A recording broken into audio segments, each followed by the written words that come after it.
This is the Hope Not Nope podcast, where we answer your questions and share inspirational stories to fill your soul with hope. Our mission is to empower hope to those who have been plagued by nope. I'm Dr. Dylan Caswell. And I'm Brandy. And we're here to bring you out of the nope and into hope. Because Dylan has been on a hope story roll lately, and so he's going to kick us off with his hope story, which we share at the beginning of each episode. So Dylan, why don't you kick us off? Well, I have two hope stories. Oh, one was right before this episode. If you're a 90s baby, you'll know this. Maybe an 80s baby, 80s, 90s baby, early 90s. Early 90s baby. Early 90s baby. You'll know that there was the grill movement. Not in the sense of like George Foreman, but these things you'd put in your teeth, like diamond studs, gold stud things. And Brandy was at the store and heard a song playing, and she got back and she said, they said, "Let me see your grill" in this song. What does that mean? And I got to introduce Brandy to Paul Wall, 2000s rap of this whole grills movement with Nelly, Paul Wall in that song. So now Brandy knows what grills are. I will say, I am a 90s baby. I just was born in 96. And my dad would not let us listen to that music because he is all about the Beatles. So he grew up on the Beatles. And then my other hope story, it was funny. We were just listening to the song before this and it's stuck in my head now. It was our hype song. It was our hype song. But before that, my other hope story was that we got to go see our niece compete in one of her cross-country events. It was the first time that we got to see her run, and really the first time for me that I got to see her compete in anything. Like, she grew up softball. I watched her dance. That was awesome. But like softball and some of these other sports, their time is just like really hard to make it. The games are like 3:00 or 4:00 and all these different places and traveling. So it was just hard to make her games. And we were able to make her event, which was her last one of the season. And she was so excited that we were there. It was so special. She wears her hair down. She hasn't had a haircut since she was born. And she wears her hair down when she runs. So she's so easy to find because her hair is blowing out 3 feet away from her. She's like running with a parachute on her head. But she was just laughing. And Brandy and I were so excited that we actually ran to different parts of the cross-country course so that we could like cheer her on, which turned into us like yelling to her to run faster and why are you walking and get up that hill. And it ended up being one of her best times of the year. But it was really just awesome to watch her run and compete. And she's running, and there's all these girls running off the line, and she's waving to us. I'm like, oh my gosh, don't trip! Like, there's so many people around you. Just run straight. Like we can wave after. But it made me really realize of like, wow, I don't want to lose that ability to do that. Like one day in the very far future, and a lot of time between now and then, a lot of work to do to accomplish this. But like, I want to be a grandparent that's able to run to those different parts of the trail and be able to yell to our grandchildren, like, let's go, or they're running for a touchdown. We're running along the sidelines with them, or, we're playing baseball with them. And like, it's an infield hit and you leg it out to first and like, dang, grandpa's got wheels. And I'm like, wow, I don't want to lose that ability because of one, how meaningful it was for us to see her at these different points of the race versus just the start and the finish. Because I think so often times that's what we see. We see people start, we see their finish, we don't see the in-between. And the in-between is where the true beauty is. Like, that's where you really see the work that's being done. Because the start, everyone looks good. The finish line, people are kicking it in because they're almost done. But like that in-between, it's where people need encouragement. And it's where the beauty is. It's where the hard work is put in. So I never want to lose that ability to be able to do that. And so that was my hope story of how fun it was for us to run. And we're wearing sandals and flip-flops and trying to run in between these different events and trying to keep up. It was so much fun. It was so fun. My hope story is not similar, but also in the spirit of family, because our other niece sent us a picture, and she lives in Pennsylvania, so we don't get to see her all the time, but she's just so cute and I love her. And it's been really nice because, Dylan and I got married relatively recently. We've been dating for, we've been together for the past couple of years, but it's nice because my sister sent me her family tree that she had to do in art class, where she like wrote our names on leaves and then like got to glue them and make a family tree, which was so sweet. And I was so encouraged because, one, I love kids' spellings because both of our names are already hard to spell because typically, like, Brandy's spelled with a Y and Dylan's also spelled with a Y, and we both don't spell our names that way. So it's so cute. But I looked at the picture, right? And Uncle Dylan, Uncle was spelled like UNCL, and then Dylan was DILN, which is just like, I mean, you're right, sense. Dylan. Yeah. It was so cute because where she had Dylan placed was in between her dad and her mom, which I thought was hilarious. And then she had me on the top of the tree above them, and I commented to my sister like how encouraged I was to see like Dylan was next to my sister's husband because it's just like funny. Yeah. And my sister just goes, yeah, and you're at the top of the tree because you're her favorite. You and Dylan are actually her family. We're just standing in. And I was like, I just laughed because I know my sister doesn't like believe that. Like, she's a phenomenal mom. But it's so funny because I've had this unique bond with my niece, like, since she was born. It's been this unique bond. But I moved up to Syracuse when she was about a year old. And so it's crazy because, like, we've really kept this bond despite me living, 4 hours away. And so I don't know, just a little hope story of it. If you're near your family, if you're 4 hours away or across the country or across the world, like, the gift of like cell phones and communication and sending letters, like, that brings so much joy into our lives. And I love that I'm able to get the kids pictures from school or their art projects, or my nephew will literally just like videotape himself like funny things and then send it and be like, this is for Brandy, make sure you send it to Aunt Brandy. And so it's just, I don't know, those little things, like, they go a long way. And in the winter months when it's harder to get down to PA because the weather here is just crazy and you never know if there's going to be a snowstorm and whatever, like, those things help you get through until the next time you get to see your family. And so I was just really encouraged this past week with those. And it's one of those benefits of technology. Mm-hmm. Like, a lot of people talk about the drawbacks of technology, but this is one of the major benefits of it, of the ability to be able to FaceTime people. Like, the fact that kids, they don't know what like a landline is Mm-hmm. anymore, and the way that they associate talking is by seeing the person on the phone. Mm-hmm. That's pretty cool. Yeah. Like, we would have to call each other and then talk to their parents for like 3 minutes and then awkwardly wait. And by the time the person that got to the phone that you wanted to talk to, your brother was asking to use the phone anyway. Yeah. Like, they don't have to do that. They just FaceTime and it Mm-hmm. goes to that person. You get to see their face, which is beautiful. But you left out the makeup. Tell them about the makeup. Oh, the makeup. So the same day, or maybe it was like the day before, that same niece goes, Aunt Brandy, will you do my makeup for my wedding? Mind you, she's 8 years old. Will you do my makeup for my wedding? And I was like, of course I will. I'll do your hair and your makeup. And my sister texts back that she said, good, because my mom is only good at Halloween makeup, and your makeup was the most beautiful thing I'd ever seen on your wedding day. And I was just like, because I did my own makeup on our wedding day as well, which is a funny story because I spent more money buying makeup than I did on my wedding dress, but that's besides the point. But it's just so sweet. Mhm. She's just such a sweet girl. I love her. And I can't wait to do her makeup on her wedding day. Right? 20 plus years from now. Let's hop into our questions. Our first question is from a listener named Bryant, and he asks, what is dry needling and should I use it for my rehab? Bryant, thank you for your question. It's I think a two-part answer is what I'll try to summarize this into. But I think we should start with, what is dry needling? A lot of people listening, they may have never heard of this and are wondering, like, what is dry needling? It sounds kind of scary, but sounds kind of cool. Like, what is this thing? So dry needling is using an acupuncture needle to then put into a trigger point that might be causing a person symptoms. What is a trigger point? It's a sensitized area of nerve bundles. They're commonly in areas that are overstressed.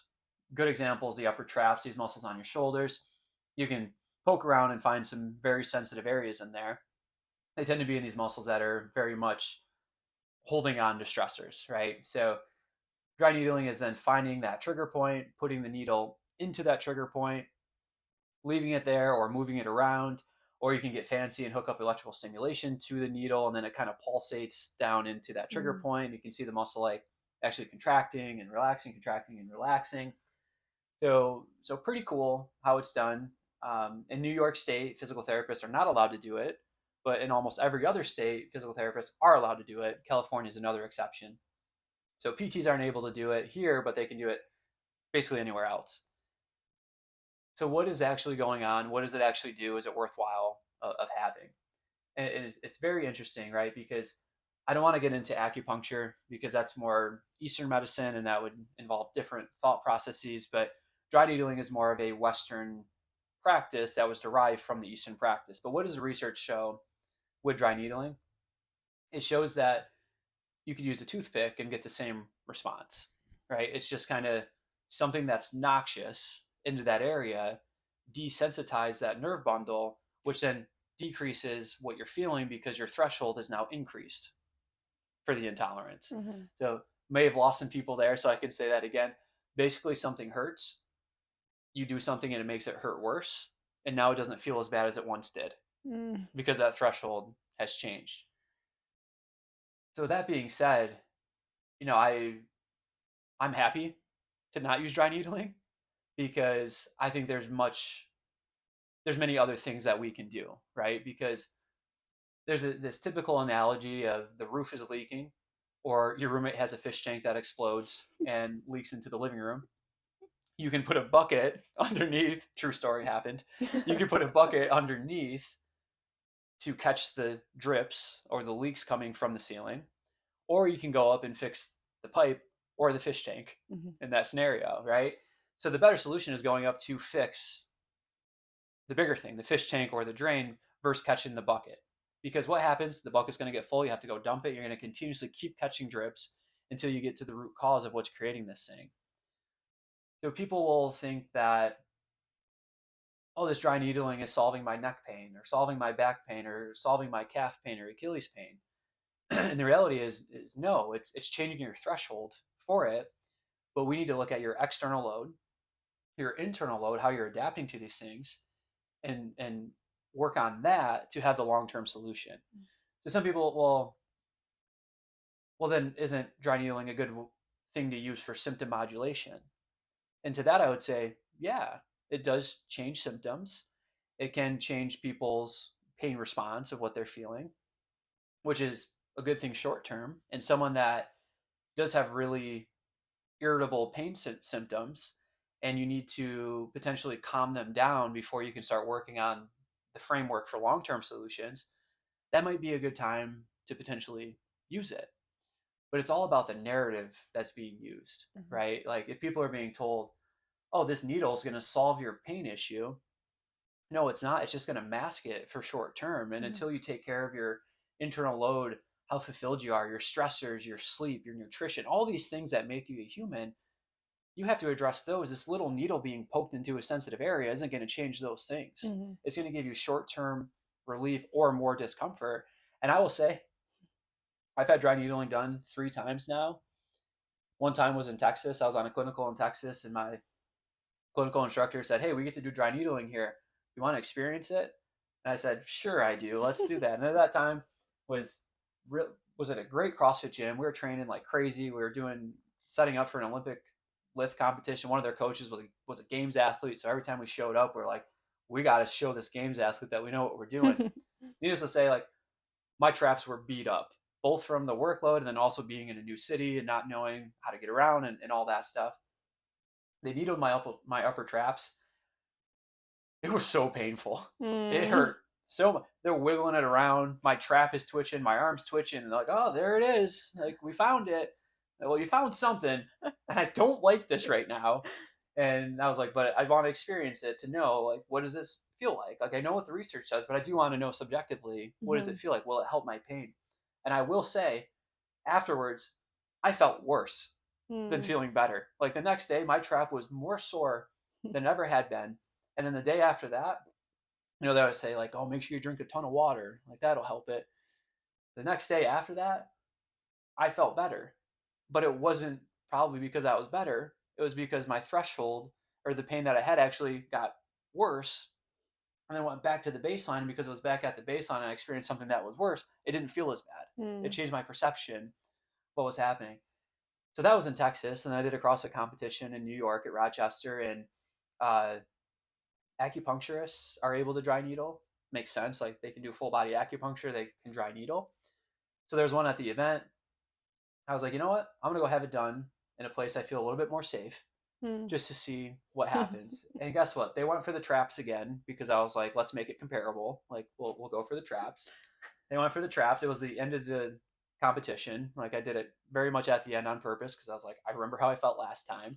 And I tried to prep myself. Don't be biased. Don't be biased. Go in open minded and see what happens. And I had the same response. Like super painful, hurt. Next day felt terrible. Next day didn't feel as bad. Did the dry needle actually do that? Well, yeah, it made my pain response worse so that my baseline felt a little bit better. So some people love it to decrease their perception of their symptoms.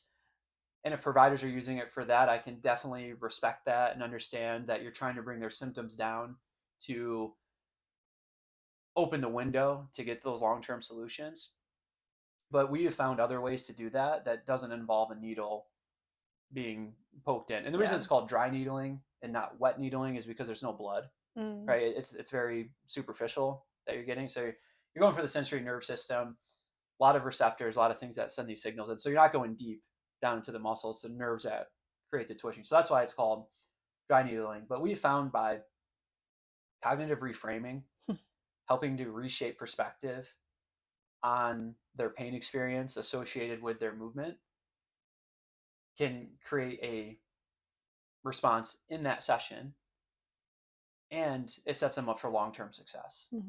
So that's my take on it. Any questions or anything that you would add into it? No, I think you answered it greatly. I thought I knew what dry needling was, but you explained it better. And I did acupuncture in the midst of my like complex regional pain syndrome days, and I remember I would go from an acupuncturist to a massage therapist to a chiropractor. Like it was literally like one practice. So I would just go from one room to the next.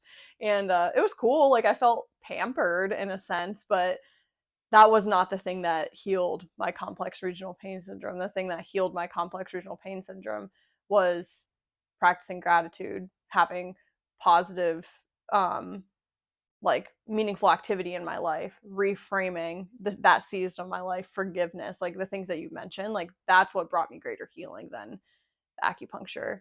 Yeah, it comes to this important question that I think we should all ask. I ask myself this every day, even with exercise, with some people, how much are we just distracting the nervous system? Because we know that our system works on the input that it gets, and then it predicts what our output should be. And there's this really cool part of the brain, the cerebellum, that's been starting to link to the predictive factors. And it's really cool because it's kind of called like the mini brain, and it's got really cool pictures of it. But the cerebellum, and it's not just this area; it's the whole brain and the whole nervous system and your environment. We can no longer say that like the cerebellum is solely responsible for this, but it plays a big role. But everything plays a role in it. But we know it's input comes in, your brain takes that input and then decides what the output's going to be based on what the goal is and its memories and thoughts and all of those factors. So that being said, how much are we just distracting the nervous system with all these fancy modalities that are out there? Dry needling, ultrasound, electrical stimulation, cold plunges. I mean, the list can keep going on. And especially now, both in the healing and in the wellness community, we're seeing more and more things added on that are really, and what the science is showing is that they're really just distractors. Like they do create a short-term change, but it's just because you're distracting the nervous system. And when the nervous system isn't distracted anymore, it's going to go back to those things that created the issue in the first place. Right. So go fix the fish tank. That is hard to say. Fix the fish tank. Fix the fish tank. Right? Yeah. Yeah. Well, I think too, like I would hope that people would want long-term solutions, not short-term solutions. But I know that we live in a very like quick gratification culture. But the reality is like the long-term solutions are simple, not easy. They take work, but they're long-term solutions, and that is important, and that's what we should be pursuing. Yeah, and I was recently talking with someone on some of these methods, and we also have to question, is it really the method Or was it the first time in your day that you got to be in a private room, not have your phone on you, not have people coming to you asking you questions? You got to close your eyes for a little bit, and you did have someone that truly cared about you. Because I do think when people are using these modalities, most of them, their belief is that this thing is actually going to help you for the reasons that I learned of why this methodology works.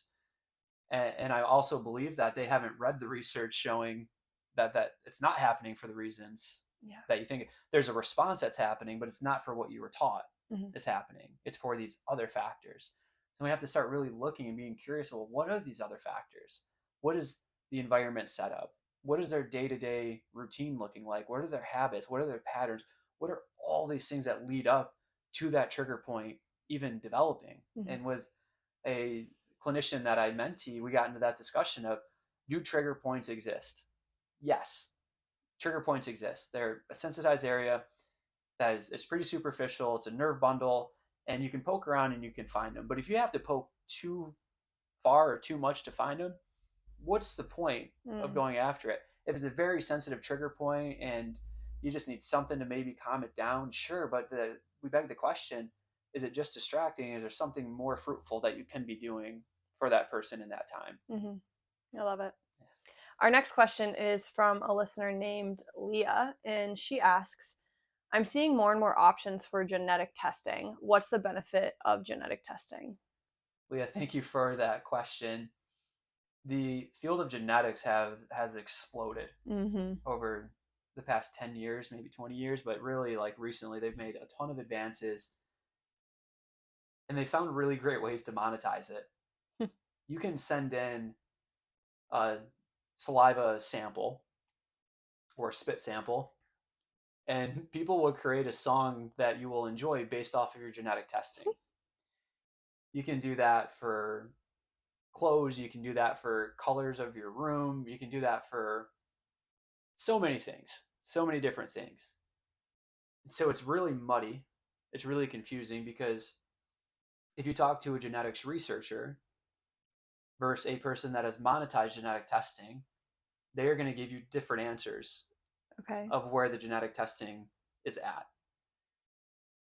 The researcher is going to say, wow, we've come a really long way, but we have so much more to learn. Because a lot of people don't know this, but people, oh, your genes are not able to change or able to mutate. And they do, and they can. The way to think about this is that genetics can set the stage, but your environment and the nurturing that you have will determine what play goes on. So not saying genetics don't play a role whatsoever, but there's really interesting research on this population. Do they reach their max height capabilities? They have the genetics to, but if they're not nurtured, their body doesn't reach the potential that the genetics had them at. So there's much more nurturing that goes into genetic profiles than what we once knew or wanted to believe. So even our genes aren't set in stone. There are some that are, but most of them, they can change with time and different things that are happening, right? And I think an easy example of this is just look at how the body changes over time. Like, it's proteins that are being transcribed and then split and then given these signals to build these things. And as we age, it changes. So things change through time. So the genetic researcher would say it's very dynamic. There's so much more that we have to learn. Yes, we have this helix of gene and DNA sequences, and we can test a lot of these things, and it's really incredible. But there's so much more that we have to do. Now, the other side of this, the person that may have been in genetic research that has now monetized a certain aspect of it, they'll say, we can look at your sequences and determine exactly what medication you need. Or we can look at your sequences and determine exactly what song your body would enjoy listening to the most. And the researcher would go, what? How? How is that happening? And what's interesting is you do these genetic tests and you get these responses back, and the responses go, yeah, here's the profile. We think maybe you should add this in. Maybe you should put this in. Your body doesn't tolerate this well, so you should do this thing instead. But then also there's a suggested list of, you should do more physical activity. You shouldn't smoke. you should decrease alcohol intake, and all these other things that we already know. Yeah. So why do we need a genetic test to tell us those things? And this idea that like these medications can be completely individualized to you based off of your genetic sequence, like pretty cool. Like medicines can be more precise, but we have to ask the question from the genetic researchers of, is it actually there? Like, are we to that point? I think from what we have seen and what's been promoted, that we feel like we're really close to that. Like we see things being cloned and all these incredible things of sequencing, but the researchers saying it's still far away, and the people monetizing saying, "Oh no, we got this." Like, I gotta fall somewhere in the middle, but lean more towards the researchers that are doing this day in and day out, especially when the list that and recommendations that come after it are giving these general health recommendations that we already have. That you don't need a test to know that. Yeah, I probably shouldn't be smoking if I want to have a healthier life. Probably should be getting adequate sleep if I want to achieve these goals that I have. So it's very general. And to get general answers, do you need a very specific test? I don't think so. Yeah. Well, it seems like the monetized side is a little suspect. And also trendy. Like, we don't need to hop on trends. Yeah. Like, trends are cool sometimes. Like, sometimes they're important, sometimes they're great. But if genetic testing monetized, I love that you use the song example, because I think in my head I was like, oh, it's just like ancestry or whatever, right? But like there are these kind of like far-fetched things, and then it begs the question, do you actually like that song, or do you like that song because they're telling you you're going to like that song because your spit said so? Like, that just seems like a little suspect to me. And no offense to those researchers, I'm sure they have pure intention, but to me it's like, why are you like, there's no need to, I'm sure there are some benefits, but there's no need to hop on a trend or a bandwagon when you could just hop on the bandwagon of better sleep, exercise, better food, no alcohol, no smoking, things we always talk about of gratitude and forgiveness and having meaningful activity. You know what I mean? Like, I think that that's a better trend to hop on than the genetic testing one. Yeah, and Matthew Walker from Stanford's, he has a sleep lab out there. Like, great TED Talk. We use his work in our book and reference him because he's done incredible work in the area. But he's shown how genetic sequences can change based on the amount of sleep that you're getting and what's getting activated in the immune system. Like, what cells, the cells that are going to be reactive and destroy, are the cells that are going to say, hey, let's go and repair this thing. So, like, sleep is super important. And do we need individualized things?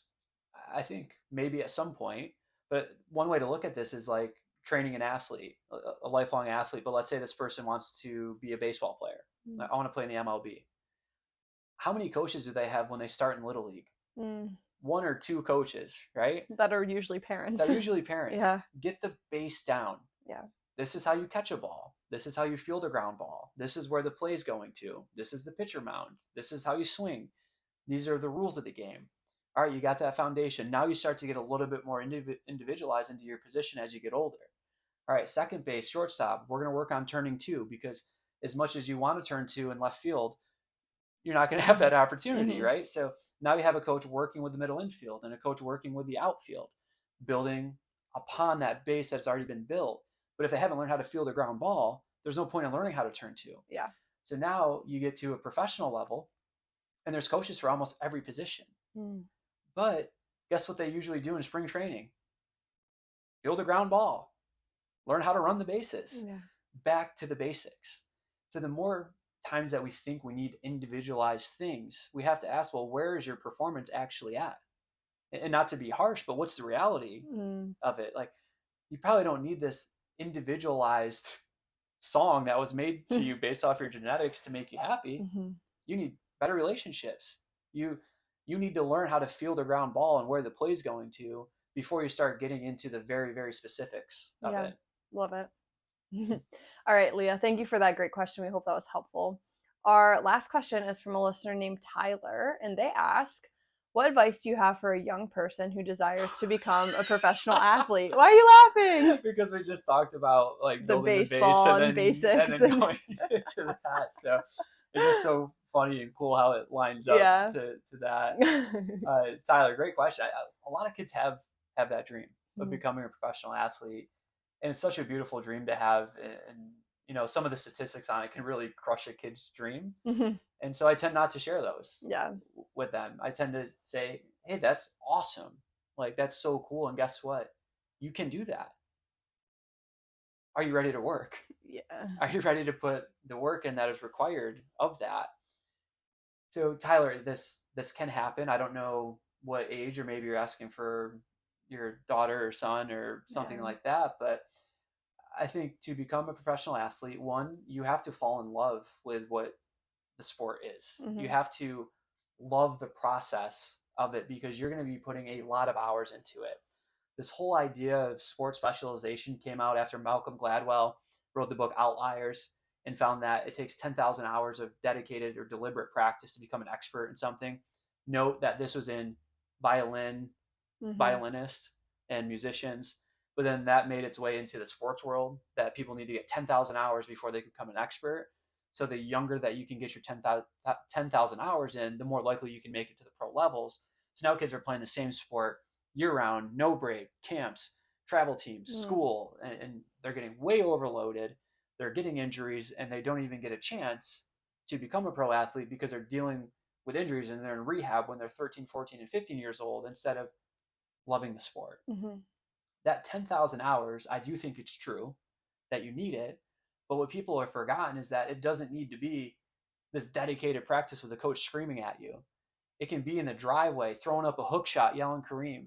It can be writing plays in a notebook. It can be playing Madden. Yes, it can be playing a video game, because you're learning the game. You're learning how to set up plays. You're learning how people move, and you're still involved in the process. So not saying like, to become a pro athlete, play 10,000 hours of video games, but it doesn't need to be all practice that you're having a coach yelling at you and telling you that you need to do this to make it to the next level. Because you know what? Why don't we look at the top level of professional athletes? When did Patrick Mahomes specialize in football? Like, he wanted to play baseball because his dad was a professional baseball player, so he wanted to play baseball. And then in college, he kind of shifted more towards football. And now look at him. But it's key to have variety. It's key that you're a kid. And nowadays, like, that doesn't mean just watching TV and playing video games, but go ride your bike with your friends. Is that going to help your performance when you get to your sport? Yeah, you're building up aerobic capacity. Playing basketball in the driveway with your friends, absolutely. Like, go full contact. Don't call fouls. Learn how to play through that. Like, that stuff will translate into when you're on the court of getting an and one, and not just throwing up a lame shot and one and not making it, but like actually working through contact. So all those things will add up to it. And I think, there is the reality of like, at some point you do have to specialize.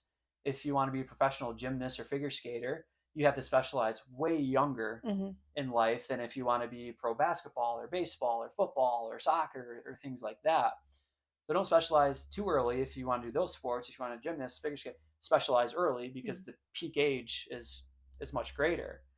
So there's a lot of examples that we could go into, but I think it's a beautiful dream. I think it takes a lot of hard work. It takes the timing, it takes resources, and never think that you can't do it if you put the work in. Leighton Vander Esch with the Cowboys, beautiful story. Grew up in a very small town in Idaho. They played like 8-man football. I think they had like 11 or 15 people in their school. He didn't get recognized much. Went to Boise State, walked on, ended up getting a scholarship, ended up getting drafted to the Dallas Cowboys as a middle linebacker. So he didn't have access to travel football teams, or shout out to Snoop Dogg playing on Snoop Dogg's team. Like, he just played in his town and just worked hard and kept working and kept working. Didn't have access to state-of-the-art gyms, state-of-the-art trainers.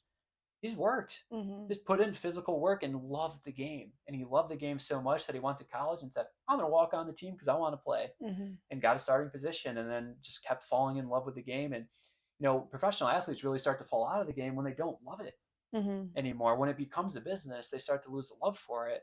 And you have to teach them, hey, remember when it was raining out and you're out just shooting jumpers? Remember that smell of the grass on the first cut of the season? remember being on the baseball field and not stepping on the line and smelling hot dogs coming Mm-hmm. in. Remember those things that allowed you to fall in love with that. And as a kid, as a young athlete, that's the key, Mm-hmm. is that you are falling in love with it and you're passionate about it, that you're doing the work because you want to be doing the work versus someone forcing you Mm-hmm. to do it. Yeah, I think as a kid, I remember being in 5th grade, and in 5th grade, we got to write, like, who do you want to be when you grow up or whatever. And I wrote I wanted to be like a model, an actress, and a singer because I loved Disney and I loved like these actresses that could also sing and model. Like, I just thought it was so cool when I was in 5th grade. But I also wanted to be in the WNBA. I don't know how I could do both at the same time, but in my 5th grade mind, I really believed that I could. Yeah. Mind you, I'm 5'4", and I'm good at basketball, but like not the greatest. And anyways, like 5'4", you usually don't model when you're 5'4" either. So never took a drama class, but like these dreams are so pure intention. And I just want to echo the part of falling in love with it, because I think sometimes kids get in this idea of like, oh, I want to be a professional whatever player, football player, basketball, whatever. And they have the dream in elementary school. And then they go up to middle school and they start playing a little more competitively. And they still have the dream, but then maybe they're exposed to social media or whatever. So then they see like, oh, that's where I can make money too. And they kind of get in this mode of like, well, that's where I'm going to make money. That's where I'm going to make money. I remember coaching these basketball players here in Syracuse, and they were like, man, I just want to be a professional basketball player because then I can buy my mom a house. And it's like, that's a beautiful thing. Like, you want to buy your mom a house. It's great motivation, but you need to make sure you're still in love with the game, because if you're not in love with it, you're not going to work hard. And I hesitate saying this because you do need to work hard, but you actually need to work harder than you think you need to work. But I don't want to say like you have to work harder than you think you need to work and then you become like stressed out about putting in the work, because if you think you're working hard in middle school, you may be, but you're not. Yeah. Like, you there is so much more to come. So falling in love with the hard work is so important, because then you get like hungry for it, right? But at the same time, like, don't let like don't let hard work intimidate you, I guess, is Yeah. what I'm striving to get at. Because if you're already being intimidated, like, that internal load is not going to help you long term. And then you may not be able to be a professional athlete because you don't have healthy tools to work on your internal load, because you're allowing yourself to be so stressed out in 7th grade about if you're going to be an NFL player and you're Right. not in 7th grade. So any thoughts on that? Yeah, there's so much to elaborate on, and I don't want to go too much into the research, but there's so much data on injuries that happen when too much stress is put on these kiddos. And Mm-hmm. we see it's terrible. We see this in AAU all the time. It's just parents wanting to live their dream through their kid Yeah. and forcing them to do these things, and you can tell the kid's just not in it. It's like, I know you want them to be a pro athlete, but have you asked them Yeah. if they want to be a pro athlete? And I will say we all start, like, I had a dream of playing in the NFL, and pure dream. And then you get to high school, and you go through these levels. I played Pop Warner my whole life. I get to modified, and we're playing. It's good. And then we get to varsity, and I'm a 10th grader, and work my way up to start as a 10th grader on the varsity team. And I won't lie, there was games I was scared You got smacked to go play. around. Oh, this team has an all-state middle linebacker, and we're going to start running slants this week. Great. Yeah, I'm real excited to take a hit from this all-state linebacker who's gotten 5 D1 offers already. Like, I'm 15 years old and 115 pounds. yeah, like, I just stopped wrestling. I'm starting to put some weight on, and this is what we're gonna do. So, like, Yeah. there was times my sophomore year that I'd go out on the field and I was like, oh man, I hope I make it out of this one, right? And it happened to be the same year that I fractured my leg, which was probably because of the fear Yeah. that I had in that. My junior year, I come back, I'm bigger, I'm stronger. I know the speed of the game now, because guess what? From modified to varsity, there's a big jump in speed. Mm-hmm. So it's faster, I'm more prepped for it. I'm excited. I play extremely well. My senior year, oh, I got this. Like, I am bulked up, I'm faster, I know the speed of the game, and dominated. Like, my senior year was so much fun. Mm-hmm. But I look back and my sophomore year was not that. Guess what? Get to college, not in football, but in basketball. whole new level Mm-hmm. of playing. So you keep going through this process of thinking that you're the man Yeah. to being humbled at how great people are. And then you have that pivotal choice to make. I can be at that level. I just need to work way harder Mm-hmm. to get to where that person's at because they've already put that work in to get there. Or you go, that's a little too hard. Mm-hmm. I don't think I want to do 2 to 3 sessions a day or 4 sessions a day. I don't think I want to drink 4 protein shakes a day Mm-hmm. to get to that level. So you make that choice, but make it out of really what you want. Yeah. Like, don't be afraid of the work. And if you are afraid of the work, like, I get it, but I would ask the question, do you really love the sport? Mm-hmm. And then guess what? The higher levels you get, the more politics there are. Like, Mm-hmm. there's politics in young sports, youth sports for sure. As you get to the next level and the next level, there's even more. Mm-hmm. So you have to really remember your why and your passion for doing this in order to get through all those obstacles. Of course. There's a reason that pro basketball, pro football, baseball, gymnastics, and all that is limited to the top 0.1%, Mm-hmm. and that's being generous.